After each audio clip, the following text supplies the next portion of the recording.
Hello and welcome to the Tim Johnson Show.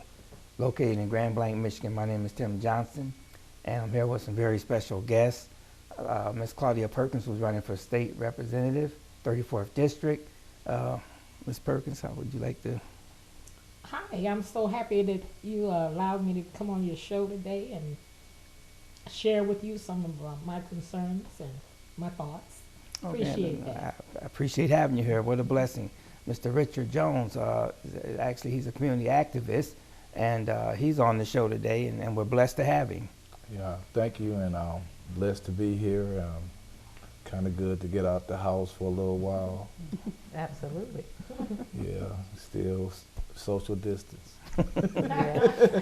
Also here with my wife, Melinda Johnson, who's by my side, been by my side for the last, 24, 25 years? Close to 25, just about there. Okay. And it's glad to be Yeah. here, and welcome to the Tim Johnson Show. And actually, we just want to talk to you today about some community concerns and some updates of what's going on in our area of Genesee County. So I guess by that, I would like to start with Mrs.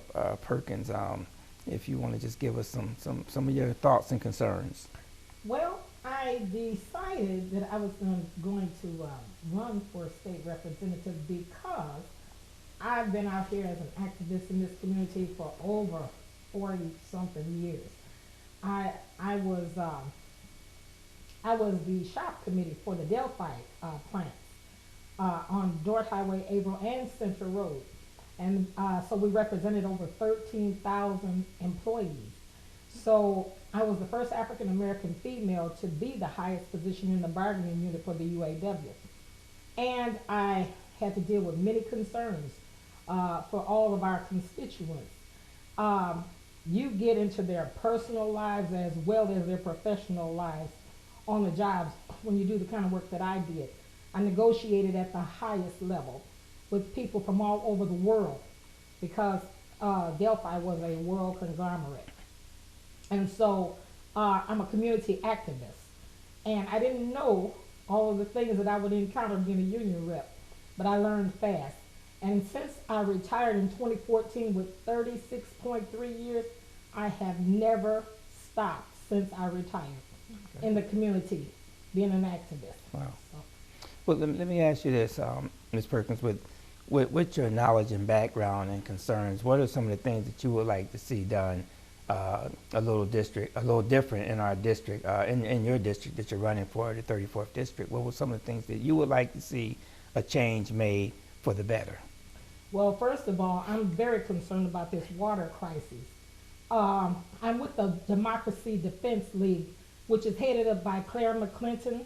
She's the president of our of our organization, and I'm on the executive board along with Bishop Jefferson and some more great ladies in this community.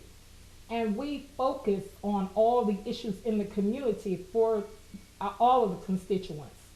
And the water crisis is first and foremost for most of us because on a Monday, you can see cars for miles wrapped around the buildings, churches, neighborhoods, just to get 3 cases of water, sometimes 4.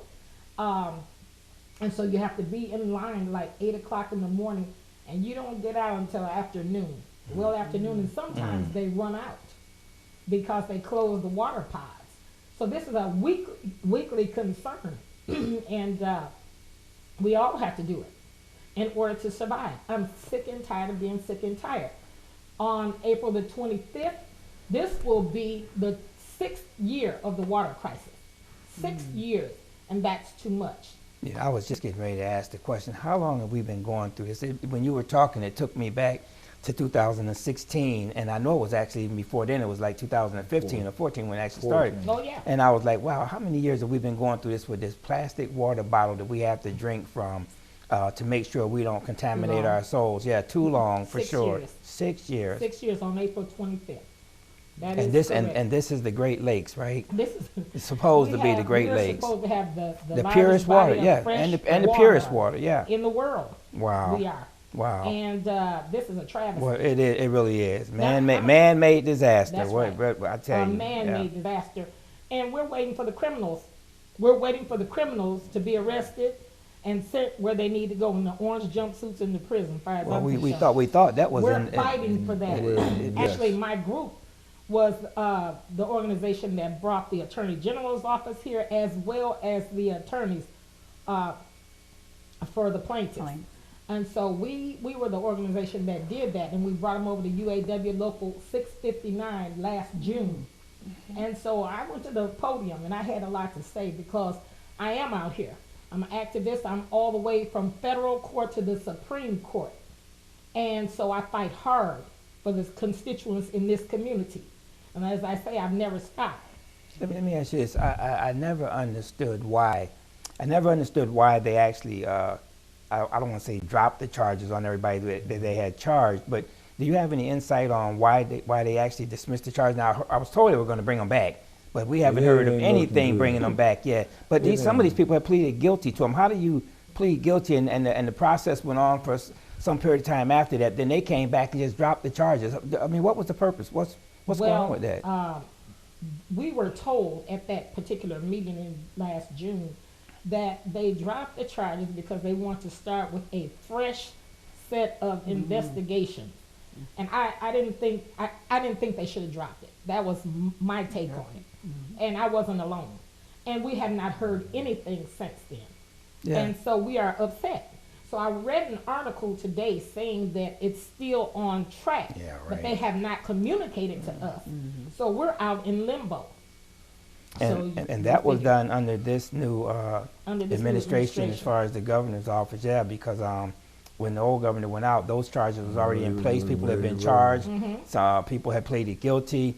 And I just didn't, and matter of fact, I've never heard of laws being, or cases being dropped like that after someone plead guilty and they say they're going to start all over again with a new investigation. Well, we asked, our organization asked the Attorney General's office, do not fire Todd Flood because he had been in the process for so long and he had so much knowledge and he had charged some of the people.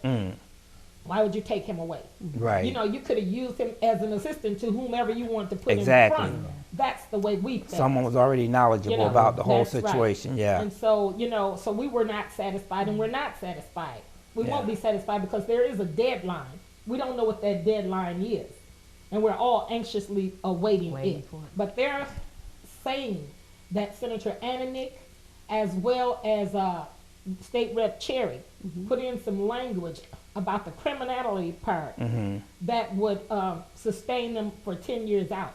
So I'm hoping that's the case because I cannot see them getting away scot-free from poisoning us deliberately. I'm not sure if there's a statute of limitations on murder or how much, or when somebody died.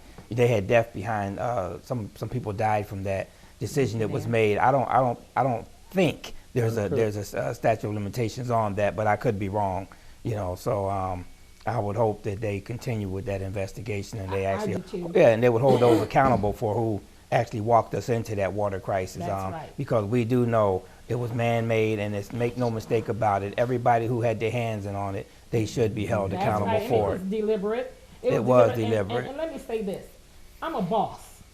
I ran the Delphi plants. I'm the highest position in the unit. You're not going to tell me that your staff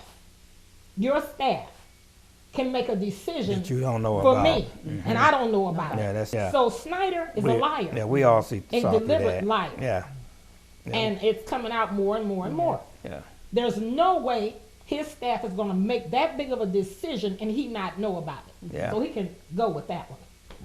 Well, I noticed something. I noticed something about you. You are very passionate. Very passionate about how you feel. And as you're running for the 34th District State Rep, you have a loud voice in the community. And from your experiences, I can tell that it's like you will not back down, back off. You will not take no for an answer. Right. And that's a great attribute to have. Thank you. When it comes down to leadership qualities. Well, I've been out here fighting for a long time, as I say. And I've led 10 major strikes. And I mean from the ground floor. I've walked whole plants out of the factories. I've stood up on the line with the people, and there are many people in the city of Flint that can attest to that. I trained a lot of the newbies. You know, we just built a new facility on Davison Road. They had not a clue. So I'm retired, but I still got my gear and went out there with bullhorns and everything and taught them on each gate. Okay. I worked each gate, and then I brought the Democracy Defense League out there to help on the gates. You know. As activists, what are some of the things that you would do for women? What Since have you I are done? female, or what have you done, and what are some of the things that you plan to do, or Well, or how can we get involved? Okay. Well, I'm with several organizations. I'm with the Coalition of Labor Union Women. I'm with CBTU, Coalition of Black Trade Unionists. I've served on boards for the YWCA of Flint, dealing with the women in that organization, especially the abused women. I have been on the Ombudsman's Advisory Board, helping in that capacity under Darrell Buchanan. I sit on the board now for my church, which is Grace Tabernacle, under the direction of Dr. Dennis Franklin Powell. I also, like I say, sit on the board for CBTU, and I also just fight to win. Because the people, sometimes people don't know how to speak. Yeah. They don't have a voice. And I'm a negotiator from way back. Okay. I have started schools through the University of Michigan, the Black Men in Union, the Latino speaking labor schools. I helped to start those. I was in the first national organizing campaign that the UAW had at the national level under President Bob King. I have been hit with tear gas on picket lines. I've marched. I'm the vice president of the Million Woman March. There were no women in this city that could get a bus to the Million Woman March. And one of my girlfriends from Buick said, call Claudia. She told the young lady who was the president. She said, well, who is Claudia? She said, the baddest rep you ever want to run into. She will get the job done, in other words, right? So she called my office, and she said, well, can you get a bus? I said, I can do anything. And I felt like I could. And let me tell you why. Because God leads me. I go with prayer. Amen. And I pray my way through everything. If you put him first, he'll carry you the rest of the way. Absolutely. That's what I really believe. Absolutely. And that's where the tenacity, that along with my mother, she was dynamic. And a lot of people in this community knew my mom because she was a licensed beautician. My aunt owned the Desmar Beauty Salon on, if you remember the Golden Fry on North Saginaw. No, it sat right next to that. Okay. And so they service many, many ladies in this community. Okay. And so we were just born negotiators, born fighters, and so that's what I know to do. And when you're in the UAW and you're the only black lady at the table, hey, you've been hit with everything. Okay. Trust me. So I fight to win. The League of Women Voters, I work with them. I work with the Coalition of Labor Union Women. One of our great sisters just passed with this COVID-19. She will be funeralized on tomorrow, Catherine Blake. And I just want to send prayers out to her family because she was an activist extraordinaire. Okay. And so those are the kind of people that I align myself with to help get things done for this community. Not only that, but this pandemic. It has never happened in the history of the world. Yes. This pandemic should show us all something. And it should be about brother and sisterhood right now. We need to stand together and we need to fight to win because we're all in the same war, you know? So that's how much passion I have. And that's why I'm running for state rep, because I want to take care of the people. You know, the primary function, though, of a state rep is to make laws. And I want to be a positive negotiator to help the citizens in the city of Flint, Michigan. And they usually look at about 4,000 laws. And then only between 600 to 800 actually become law. Okay. So that's the kind of thing that I'm out here fighting for. The people. The people. Because I'm passionate about people. Let me ask the question of Mr. Richard Jones, who's been a community activist I know for a long time, always looking to help other people, always on the battlefield, and he's boots on the ground. I've been out there with him with boots on the ground, and I've seen him in action, you know, and it's a pleasure to have you here. I know you got the love of the city of Flint and this community in your heart, you know. So what do you think about what's going on right now with the, I'll say, the lockdown or the COVID-19 virus? Right now, she still had a lot more to go, but it's some issues that me and her been talking about, and she jumped on board, and I told her I had some issues. So I got an event scheduled called "It's Not Just You." That's a powerful name. / No More Uncle Tom. And the "It's Not Just You" is about family members who's helping inmates. And the "It's Not Just You" is the message that I'm trying to send out to these people is, it ain't you that you representing. It's these people that you're gonna be calling, needing stuff from.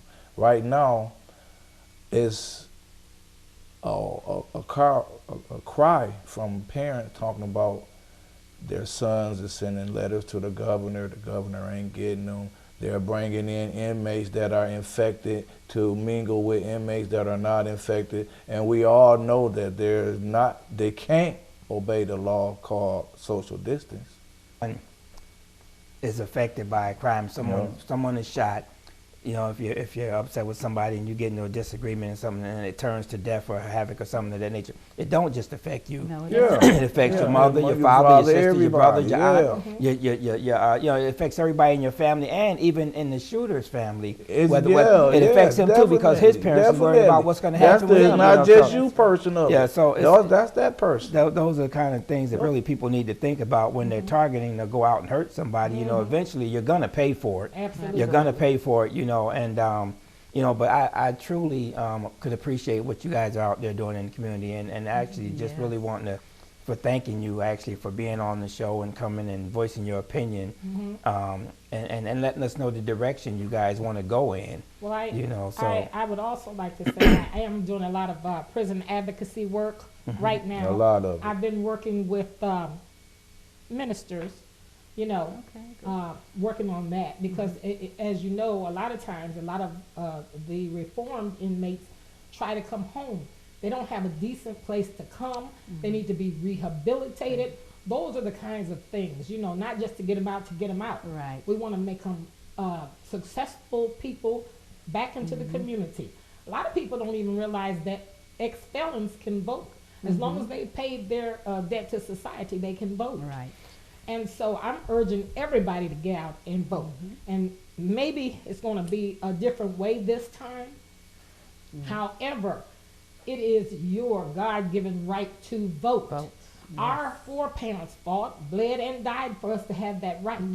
So it's time for us to do the right thing. And these younger people, they need to get up and understand where they've come from, and then they'll know the reason that we fight as activists as we do. Yes. And so I do a lot of work. I heard Prosecutor Layton today talk about a gentleman that got time. I even represented this particular person and his father in AC, and he's sending a letter to the parole board for clemency, for him to come home now. The prosecutor is. So everybody is trying to do what's right. Right. Something that's right. He's paid his debt to society, and now it's time to bring him home. I think that there's a lot of other organizations out there, like Returning Citizens, the Outside Nation. I spoke with them on numerous occasions, and they are really fighting, trying to help the citizens that's returning feel more comfortable in this environment, because some of them might have been locked up for quite a while, and with all the computer age and the high technology that's out here now. And I think that we don't have to recreate the will. We just need to get out there and join the will and making their lives easier as they are released, and loving on them, loving on them. None of us in this room and in this earth actually walked around here and did not commit a sin. Not one of us. Not one of us. So you can't point the fingers and feel like you're better than somebody else. That should not be. But like I said, I truly want to thank you guys for coming on the show. this is concerning you, Chief. I am an avid block club member also. And I'm in the 6th ward under Mr. Winfrey. Okay. And Mary Joyce Campbell is the president of my block club. Okay. There wasn't one time that we had a meeting and we called the chief that he didn't come or send a representative for us. And so you've been an activist yourself out in the community, other than being the police chief. Before, since, during, and now. And so I just take my hat off to you for that. You've been great.